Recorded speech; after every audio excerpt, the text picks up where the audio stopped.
Hello అండి, అందరికీ నమస్తే.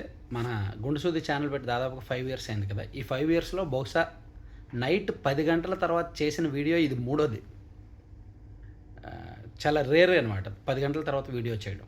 సో అయితే ఇప్పుడు మనం ఎందుకు చేయాల్సి వచ్చిందంటే, ఒక బ్రేకింగ్ ఏంటంటే కర్ణాటక ముఖ్యమంత్రి మార్పు. దీనికి ప్రీవియస్ వీడియో నేను ఈరోజు సాయంత్రమే ఒకటి రిలీజ్ చేశాను. కర్ణాటకలో ఒక ప్రతిష్టంభన నెలకొంది. సీఎంకి డిప్యూటీ సీఎంకి మధ్య సీఎం మార్పు అవకాశాలు ఉన్నాయి. అధిష్టానం ఢిల్లీ వెళ్ళి ఇద్దరు చర్చిస్తున్నారు. ఒకవేళ సీఎంగా డీకే శివకుమార్ కనుక అధిష్టానం ఒప్పుకోకపోతే బీజేపీ అతన్ని చేర్చుకోవడానికి సిద్ధంగా ఉంది. ఈ తెర వెనుక పావులు కూడా కదుపుతోంది అని మనం చెప్పుకున్నాం కదా. సో కాంగ్రెస్ అధిష్టానం దిగొచ్చింది. డీకే శివకుమార్కు సీఎం పదవి ఇవ్వడానికి అధిష్టానం అంగీకరించింది. అండ్ సిద్ధరామయ్య కూడా అంగీకరించారు. సో మనకున్న అత్యంత సోర్సు, అలాగే నేషనల్ మీడియాలో కొన్ని చోట్ల వస్తున్న కథనాల ప్రకారం చూసుకుంటే సిద్ధరామయ్య గారు రేపు లేదా ఎల్లుండి ఒక 2-3 రోజుల్లో తన సీఎం పదవికి రాజీనామా చేయబోతున్నారు. ప్రస్తుతం కర్ణాటక డిప్యూటీ సీఎంగా ఉన్న డీకే శివకుమార్ గారు ముఖ్యమంత్రిగా బాధ్యతలు చేపట్టబోతున్నారు. 2023 మే నెలలో జరిగిన ఎన్నికల్లో మొత్తం 224 అసెంబ్లీ స్థానాలున్న కర్ణాటకలో ఈ ఇండియా కూటమి 140 స్థానాలు, ఓన్లీ కాంగ్రెస్ పార్టీ 136 స్థానాలు గెలుచుకుంది. సో దాంతో కాంగ్రెస్ పార్టీ అధికారంలోకి వచ్చింది. అలా అధికారంలోకి రావడంలో సిద్ధరామయ్య గారు బలమైన నాయకుడిగా ఉన్నారు, గతంలో సీఎంగా ఉన్నారు. సో ఆయన ప్రతిష్ట, ఆయన పనితీరు, ఆయన బలం, ఆయన వర్గం ఎంతగా ఉందో అంతకు మించి డీకే శివకుమార్ గారు అక్కడ కాంగ్రెస్కి వెన్నుముగ్గా ఉన్నారు. పార్టీలో కీలకంగా పనిచేశారు. సీనియర్ నాయకుడు, ఫైనాన్షియల్గా చాలా స్ట్రాంగ్ పొజిషన్లో ఉన్నారు. కేంద్రంలో బీజేపీ అధికారంలోకి వచ్చిన తర్వాత ఆయన అనేక సిబిఐ కేసులు, ఈడీ కేసులు ఎదుర్కొన్నారు, అనేక ఒత్తిళ్లు ఎదుర్కొన్నారు.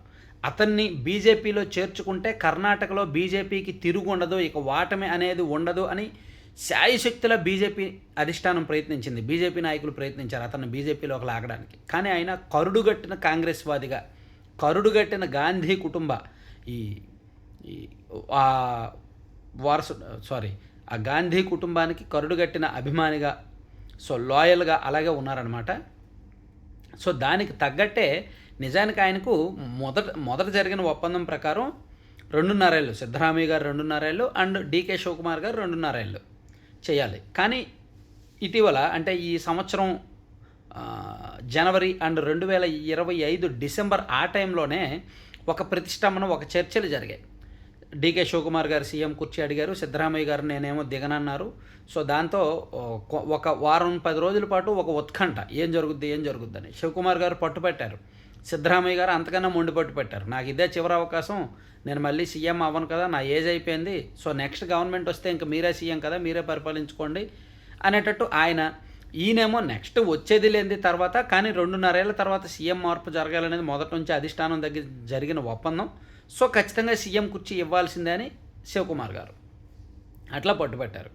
కానీ అప్పట్లో ఆయన మీద కొన్ని ఆరోపణలు కూడా వచ్చాయి. సిద్ధరామయ్య గారి మీద మైసూర్ అర్బన్ డెవలప్మెంట్ అథారిటీలో తక్కువ రేటుకు భూములు కొట్టేశారనేది ఏదో ఆరోపణ ఉంది. సో ఇట్లా సిద్ధరామయ్య గారు ఒకవైపు వివాదాలు, ఒకవైపు ఆరోపణలు, మరోవైపు పట్టుకోల్పోవడం, ఇవన్నీ ఉన్నప్పుడు ఆయన దిగిపోవాల్సి వచ్చింది. కానీ ఆయన దిగడానికి ఒప్పుకోలేదు.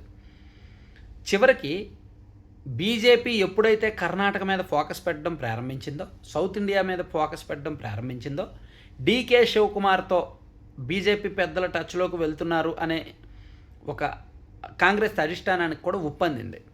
And at the same time కర్ణాటకలో డీకే వర్గం ఎమ్మెల్యేల్లో కూడా అతనికి సీఎం కుర్చీ ఇవ్వాలనే డిమాండ్లు పెరిగాయి.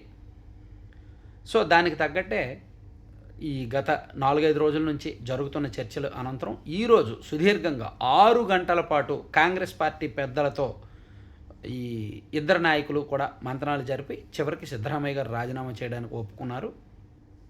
శివకుమార్ గారు సీఎం కాబోతున్నారు. అది ఒక 2-3 రోజుల్లో జరగవచ్చు.